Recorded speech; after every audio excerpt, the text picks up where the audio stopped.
অবশ্যই খুবই ভালো লাগছে এবং রোজার দিনে আপনারা রাত পর্যন্ত এখানে এত দর্শক এসছে এবং সবাই খুব উপভোগ করেছে। সো ডেফিনেটলি অমি ভাইয়া বা আমাদের সবারই যেটা ছিল যে এন্টারটেইনিং একটা কন্টেন্ট বানানো। সো ডেফিনেটলি হলের সবার রিয়াকশন দেখে মনে হয়েছে যে we are successful.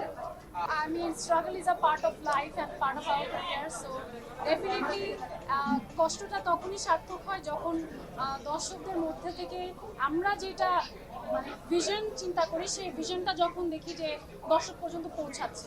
So definitely হলের রিয়াকশন তো খুবই ভালো। ওটিটি যখন রিলিজ পাবে আশা করছি সেম অথবা একটু ভালো রিয়াকশন পাবো সবার থেকে। সবাই খুব এনজয় করবে কন্টেন্টটা।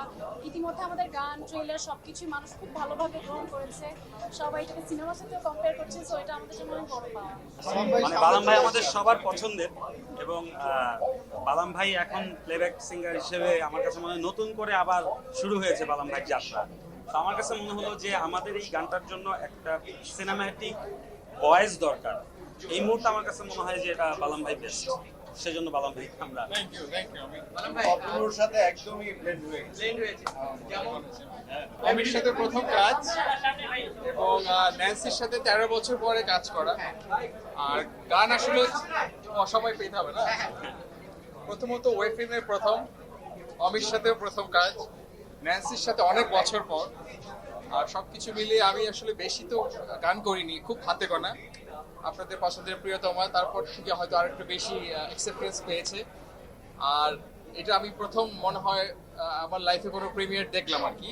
সাধারণত গান গাওয়া হয়, সামহাও হয় না। এবং ফারিন এবং অপূর্বের মানে ওদের দেখে আমি ওকে বলতেছিলাম আর কি যে এটা আমার কাছে মনে হচ্ছে একদম ফিল্মের একটা ফিল্ম, পুরা ফিল্মের একটা ফিল্ম মনে হচ্ছে, একদম ওই ফিলেই চলে আসছে। অনেক ওয়েব ফিল্ম বা টেলিফিল্ম বা আমরা যা দেখি এটা একদম আমার মনে হচ্ছিল যে এটা ফিল্মের একটা ইমেজ দিচ্ছে।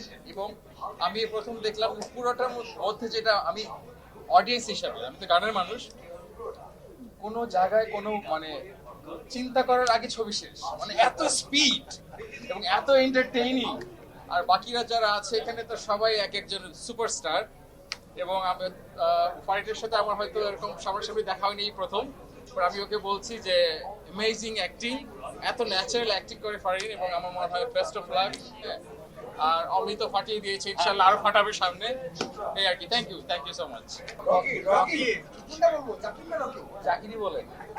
আবার জাকির আসবে এই কারণে শেষ তো জাকিরই হয়েছে আমার হেলিকপ্টারের ভিতরে। রকি থেকে জাকির, জাকির থেকে রকি, আপনাকে অমিত ভাই বানাচ্ছে এই যে এই সিজনে আপনার ভার্সিটিতে আপনার এক্সপেরিয়েন্সটা একটু জানতে চাই।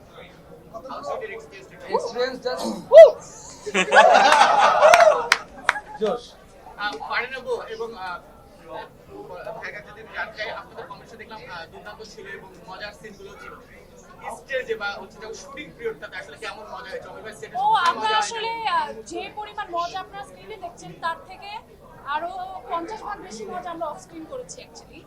So there is a very nice video আমাদের মায়া মায়া লাগের একটা ওটা সামনে আপলোড হবে। ওটা সামনে আপলোড হবে। সো মানে আমাদের ভিলেনের সাথে ওর একটা ভিডিও আছে মায়া মায়া গান। সেখানে আমি আমার পার্ট প্লে করেছে পাগল ভাইয়া আর অপূর্ব ভাইয়া পার্ট প্লে করেছে কি বলবো, অনুভূতি কি বোঝানো যায়, বলা যায়? অনুভূতি কখনো বলা যায় না, অনুভূতি কখনো বলা যায় না, অনুভূতি বুঝে নিতে হয়। একটা মানুষের চেহারা দেখে তার কথাবার্তা বলে সবকিছু মিলে অনুভূতি বুঝে নিতে হয়।